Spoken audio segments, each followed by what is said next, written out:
a lot of people are working from home and stuck at home, and they're just glued to the TV and 24-hour rolling news, really.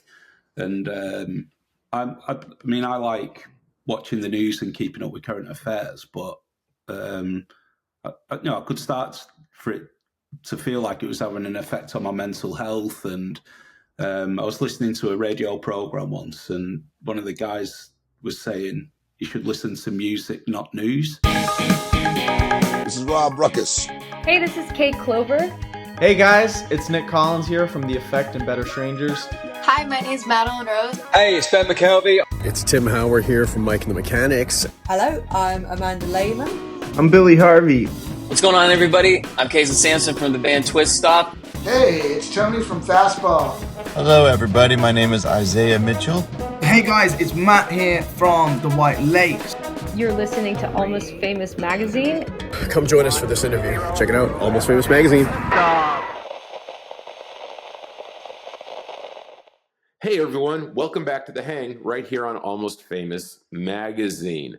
Thank you so much for sharing our videos, recommending artists for us to talk to and hang with, as well as subscribing. So if you're looking at us for the first time, please hit that bell, subscribe. We have so many great hangs coming up, just like today's. Today, I want to introduce to you his performance name is Cornay, but I've got to be honest with you. If I call him Paul of Cornay, it sounds so regal. It sounds like maybe he's part of English royalty. So everybody, today we're going to learn about, while we're hanging with Paul of Cornay. Paul, it's great to meet you and to have you on The Hang. Thanks so much for joining us. Yeah, great to meet you, Scott, and thanks for having me. Absolutely. So we're just going to get this one out of the gate, okay? Where did you come up with the performance name Cornay from when your name is Paul? That's a good question. So I came up with the name about 3 years ago. At the time, I was listening to artists like Moby and Fatboy Slim, and I was trying to think. At the time, I was trying to get a band together, so I was thinking of maybe a band name. And there's a footballer called Maxwell Cornay. He's a French footballer, and he was playing for my team at the time. I support a team called Burnley, who are based in Lancashire in the northwest of England. And I kind of like the name Cornay, so I've spelled it slightly differently, and that's where it came from. And it was basically, I don't know why I settled on it, but it sounded like quite a catchy name, a little bit different, and I think it piques people's interest as well. Well, I mean, absolutely. I mean, I was curious, so I'm sure other people are as well. Let's get a little background on you, because obviously your New Jersey accent gives you away. Where are you right now? And tell us a little bit about kind of your story of where you are physically, as well as we really start these out with, did you find music or did music find you? What was your musical upbringing like? Okay. So I live in a place called Lancashire, which is about 20 miles north of Manchester. So Manchester's the largest city to where I live. Originally from here, but I moved to London in my 20s. I also lived in the Caribbean for 6 years. I lived in the Turks and Caicos Islands. And then returned back to Lancashire about 8 years ago, back home near like a lot of my friends and family that I grew up with are still around here. I met my wife actually in the Caribbean, and she's moved here with my stepson, so we're settled back in this area now. And then in terms of did I find music or did music find me? I think growing up, I think I took a lot of influence from what my dad was listening to. So he's a huge like Bob Dylan fan, Eric Clapton, the Beatles. So I was a teenager in the 90s, and I always remember he had a VHS, an Eric Clapton VHS, when he was doing 24 nights at the Royal Albert Hall in London. I was kind of, I used to just watch that from start to finish and just be like mesmerised by the musicianship, really. There's some like amazing session guys in the band at the time. There was Nathan East on bass, Steve Ferroni on drums, Greg Fillinganes on keys, and then obviously Eric Clapton as well. And I think it was just that live performance really like got me going really in music. And when I was at high school, it was at the height of the Britpop era. So there was a lot of like Britpop indie bands such as Blur, Oasis, Supergrass, Manic Street Preachers. So a lot of my influences are either 60s or 90s artists. And then, yeah, I've just been a huge like music fan ever since school, really.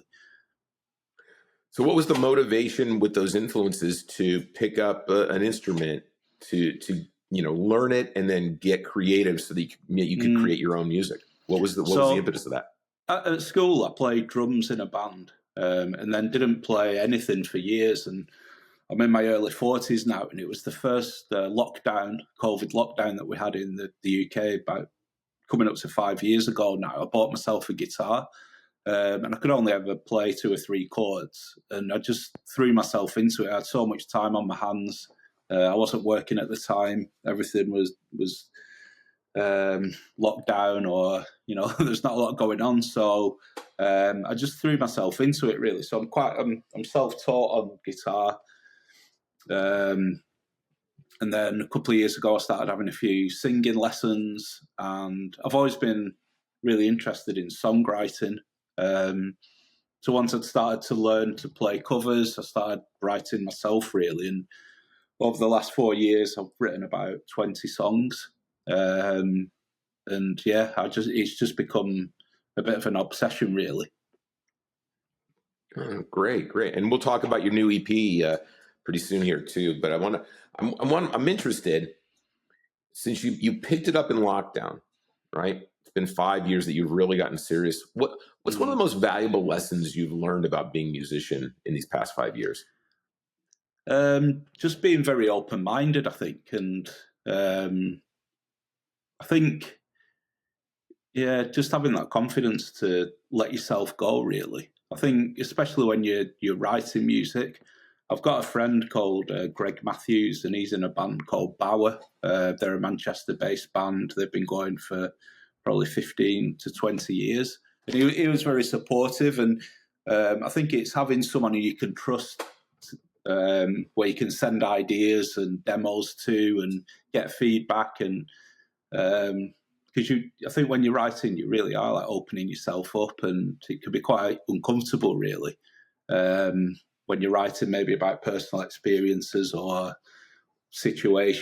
difficult situations. So, but I think you overcome that pretty quickly. And I started playing at open mic nights about 2 or 3 years ago, getting over the first 2 or 3 of those, and getting into character when you're performing really. And it's a bit of a weird one because you're getting into character, but you're also being yourself and like singing about your feelings. So I think, yeah, just having the confidence really to share your thoughts and feelings, get them on paper, and yeah, don't be scared really of sharing it with a wider world. Yeah, I mean, it's interesting because I think one trait that I find in artists, musicians, anyone who's willing to make art, is you have to be really good with your vulnerability, right? And so many people struggle from that. So it's really impressive that you've recognized that getting over the idea of writing about personal, intimate things to free yourself so that you can let that flourish. I think it's great. Yeah, definitely. And I think when you sing in words, they can mean different things to different people as well. So they might not actually be homing in on what you're actually writing about or singing about. So that can give you like a bit of distance really between you and the audience, and songs mean different things to different people really. So, and that's something that I think you learn as well as you go. Yeah, I think that, that if one thing we all know about Queen is Freddie Mercury, when writing lyrics, was probably the master at being cryptic. And I think you need a secret decoder ring to really understand some of the things that they presented in their music. Yeah, definitely. So where do you find your inspiration for your songs? You said you got about 20 of them in the bank. Where do those inspirations come from? I think number one, the Beatles. I mean, their back catalogue. I'm a big John Lennon fan of John Lennon's solo work as well. And I think when you delve into learning Beatles songs, there's just such a wide range of chord progressions, different keys, time signatures, and I always think I could listen to the Beatles and nothing else if I needed to. But I think it's only really the last probably 10 years I've really got into the Beatles in a bit of an obsessive way, really. Before that, like I say, it was the likes of Blur, Oasis, Supergrass. I noticed I listened to the Yolanda Charles podcast that you did, so I was quite a big Paul Weller fan as well at the time, and watching those guys performing live on the Jules Holland later show on the BBC. Again, Paul Weller had a great band with Yolanda and Steve White on drums and people like that. So, like I say, that mid to late 90s Britpop kind of explosion is a big influence. And then going back a few years before that, the Smiths and the Stone Roses, they're a massive Manchester-based inspiration as well. Primal Scream, they came a little bit before the likes of Oasis. So yeah, that late 80s to 90s period is definitely probably my sweet spot. And when I do cover versions, they're usually from the 90s. But then, like I said earlier, Eric Clapton, Bob Dylan, the Beatles, Led Zeppelin. I'm a big Led Zeppelin fan. I think the 70s and 80s, not as much, although there's still some amazing stuff come out of those decades. But 60s and 90s are where my inspirations are. It sounds like it's really interesting because I tend to, when I find an artist, I tend to go backwards with them. Mm. I want to know where this music came from. What can I hear in that music, right? I mean, Oasis is a perfect example. There's no doubt, I'm probably going to bring this up in a second, the word no doubt, but there's no doubt that you listen to Oasis and you're like, okay, where did this stuff come from? And then you trace it all the way back, and now you're obsessed with the Beatles, right? Yeah, definitely. I think a lot, like the band No Doubt, if it wasn't for Madness and the Specials, would there be a No Doubt? Mm-hmm. So I enjoy that personally, to kind of go down those rabbit holes and deconstruct and figure it out. And it sounds like you're similar that way. Yeah, no, definitely. I mean, people like Elton John, I just find fascinating as well. I think his songwriting is, really special as well. Yeah, no, it's crazy how you can get you pick little pieces out and you go, wait a minute, that came from there, or that was inspired by that. I think it's one of the joys of art is you try to create something original, but at the same time you're giving homage to what came before you and putting your own color to it, whether it's a tonal color or a physical painting color or whatever. Definitely. Well, let's talk about this new EP. What drew me to it was the title "Music Not News," right? And I used to work in the news business, and I'm a bit of a news junkie. Where did "Music Not News" come from? What was the impetus behind that? Yeah, I think it goes back to the COVID pandemic era as well, where a lot of people are working from home and stuck at home, and they're just glued to the TV and 24-hour rolling news, really. And I like watching the news and keeping up with current affairs, but I could start for it to feel like it was having an effect on my mental health. And I was listening to a radio program once, and one of the guys was saying you should listen to music, not news, in terms of maintaining your mental health. So then I thought, yeah, exactly. I should be listening to music like all day, not watching the news, and that's where that came from, really. And I always say when I'm playing it live to people, give it a try. You can always catch up on the news whenever you want, but for your own general well-being, mental health, you're better off listening to music. Yeah, no, for sure. It's been a tumultuous time over here in the States, and I found myself listening to more music now than watching news. So you got to get a breather every now and then. Black Ice. Talk to me about that song. So I think that one's where I think it's just human nature to have bad habits, and most of the time we try and stay away from them and be good people. But I think it's when you feel yourself maybe slipping into bad habits or old ways, and you don't really feel like you can do anything about it, even though you might think it's not the right thing to do. So it's about having that feeling of being in that place before, and you don't have much control over what you're doing. So like being on a slippery slope, really. I've driven across Black Ice. I know what that's like. Back My Way. What's up with that song? So I think that follows on from Black Ice, really, in terms of you're getting control again, and you're focusing on yourself and just trying to be a better person, really.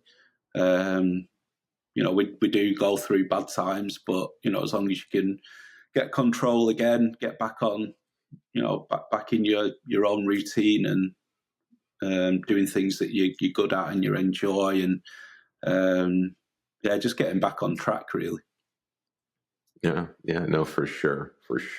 Now, I'm wondering the last song on the EP, if it should be "Life and Times of Saint Cornay." Is like royalty. Does it need to be renamed? Maybe, yeah. This one's just about how a lot of social media these days is full of like life coaches and people preaching about how you should live, and you see a lot of like these smug people who have these ultra clean lifestyles and stuff like that. So it's just a little bit of a dig towards those people, really.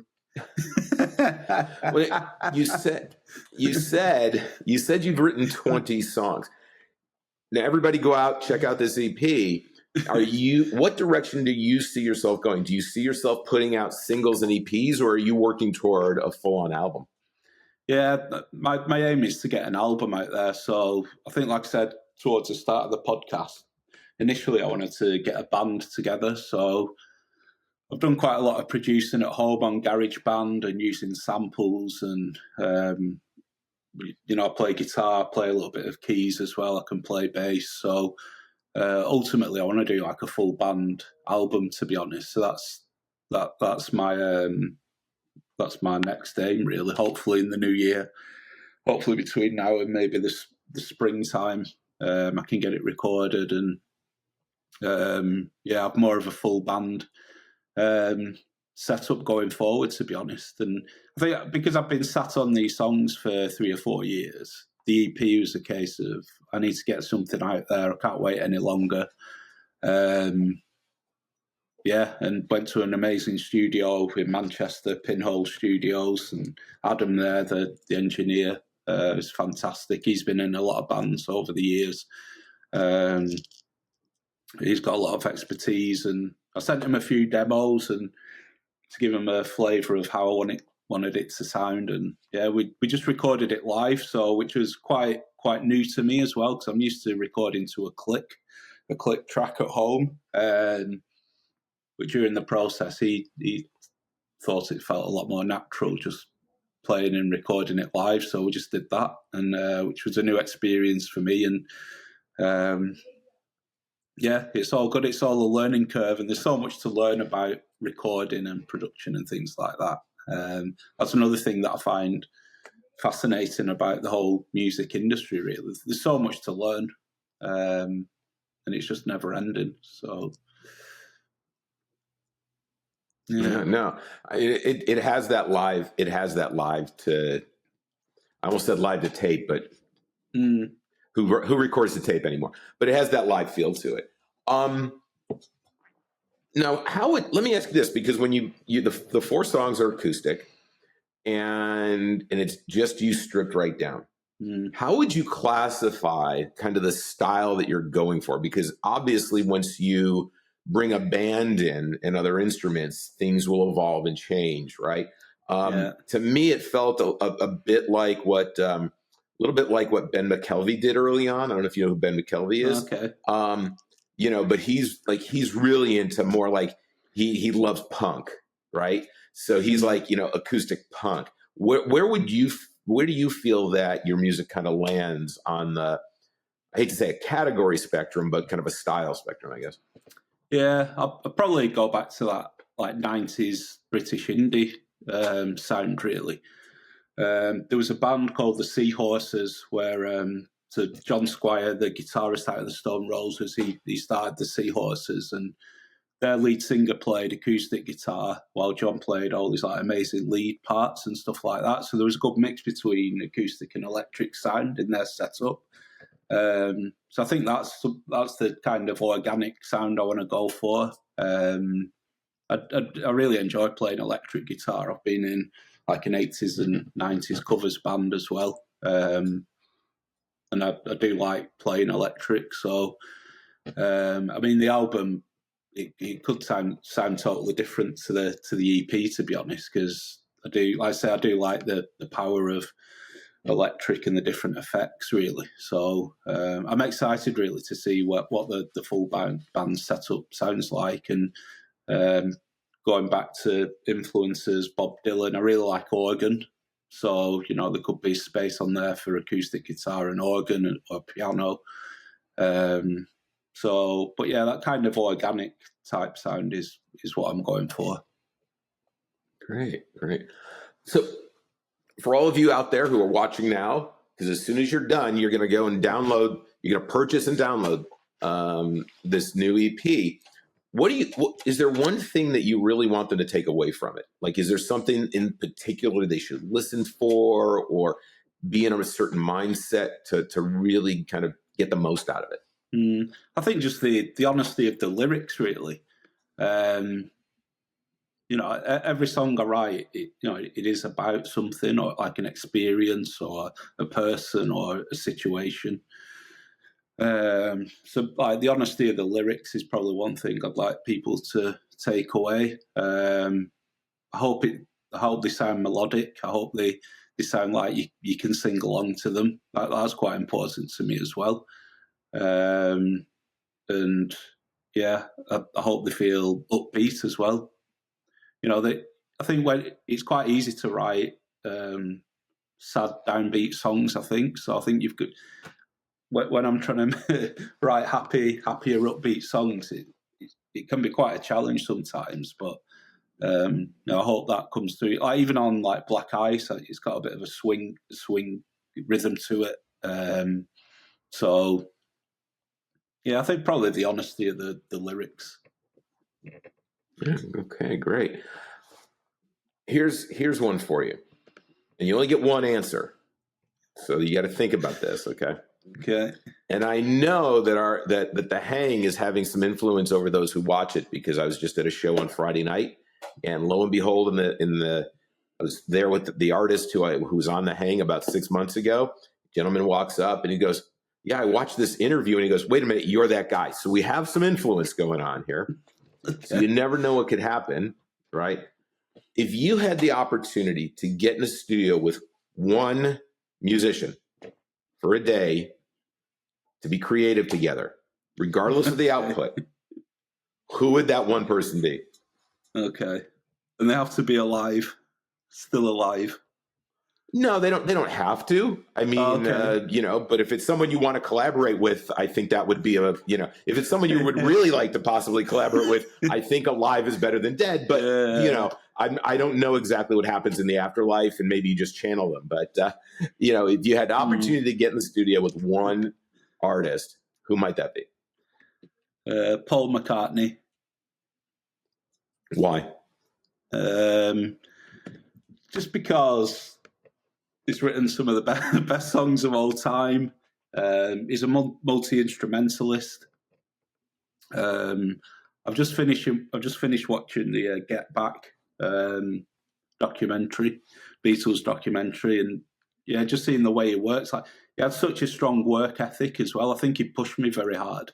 From that documentary, you could really see he was the leader of the band, and he was squeezing, everything out of every, all the ability out of the other guys. So I think, he's very disciplined, very hardworking, and like I say, one of the best songwriters of all time. Oh, great. Well, you never know who's watching. Anybody out there watching connected to Paul McCartney? Let's make Cornay's dream, or Paul of Cornay. Let's make his dream come true. One thing we always talk about, because we're big believers here, that art and music are things that we should share with one another. That being said, as everyone knows, I'm a big proponent of purchasing, not necessarily renting music. Cornay needs a few pounds in the bank to help continue his journey. He wants to. It's not cheap to make an album. So please, after you're done watching today, go purchase his EP. I know that it's on iTunes here in the States. Where else can people find it? Spotify, iTunes, all the digital platforms, to be honest. So yeah, it was quite an education really on releasing music, like knowing what to do. I mentioned my friend Greg earlier. He's been really good at that. Finding a distributor. But yeah, YouTube, Spotify, Apple Music, and then all the other ones that I don't really use, but you should be able to find it. Well, everybody, you know where to find it. Go buy the EP. But with that, we also like to share around here. So who are we all have playlists. We all have a workout list, or a few artists that we just into right now. We may put them down in a few weeks, but we're digging them right now. Who are 3 bands, solo artists that you're really enjoying listening to now, that you think other people would appreciate, and why? What are the things that you found in them that other people might enjoy? Okay. So The Cure have just released the new album. So they're a massive band in the UK in the 80s and 90s. They've been quiet for a few years, and they've been on the TV quite a lot recently promoting their new album, and I think it's amazing. Songs of a Lost World. So that's an album I've been listening to over the last few weeks, really, non-stop. And yeah, Robert Smith's such a talented songwriter, singer-songwriter, musician. So definitely The Cure. Another band that I listen to quite a lot is Bauer. So that's BAUER. Like I say, they're a Manchester synth indie band. Very underrated. I think, I've seen them live probably 15 to 20 times over the years. I think they're a band that people should give a listen to. And then I think the Beatles, they're always... I've been listening to the Blue compilation album recently, which basically documents the last few years of the band. So just some amazing songs on there. So I think The Cure, Bauer, and the Beatles are the 3 bands I'm listening to at the moment. The 3 Bs. Yeah. No, wait, The Cure. CBB. Yeah. CBB. All right, CBB. You said bands, and I got into there. One too many Bs in there. Awesome. Well, definitely. I know The Cure, the new Cure album, I haven't heard it yet, but apparently it kicks ass. So there's been a lot of buzz, and I think they're going out to support it again at some point sooner than later. So, well, hey, this has been a great opportunity to get to know you. If everybody, if you're over in the UK, if you see that Cornay is performing, go see him. If you are here in the States and you're interested in his music, definitely buy some. We're going to make sure that all of his social links are in the description below, little background information, ways for you to connect with him. Leave us some comments, ask him some questions. We'll make sure that he knows that you want to connect with him and be a participant in this. One of the greatest things about music and art is that it comes from one for many. And I think that's one of the greatest gifts that any individual can give to the world. So, Cornay, this has been a great opportunity to get to know you. I wish you all the best. Looking forward to when you get that album put together. If I'm ever in Manchester, we'll get together and we'll go to my favorite restaurant, Nando's. We'll go to Nando's for sure. I'm sure we can find one. There's plenty of Nando's over there, and I have one now. I have one near my house now, and I eat there so often they all know me. So, little plug there for Nando's, because I'm going to spend the rest of my life regretting ever saying bad things about them when I ate there at Stoke. So, but then again, it's Stoke. So, not to, if you live in Stoke, it's okay. But all right, Cornay, this has been great. Thanks everyone for joining us. Tell your friends about the hang. Share these clips out. There's much more to come. We are dropping these on every single Tuesday morning, so you have a week of great conversation ahead of you. Cornay, thanks for joining us, and we look forward to all your success. Yeah, thanks for having me, Scott. Thanks for joining us, everybody. We'll see you soon.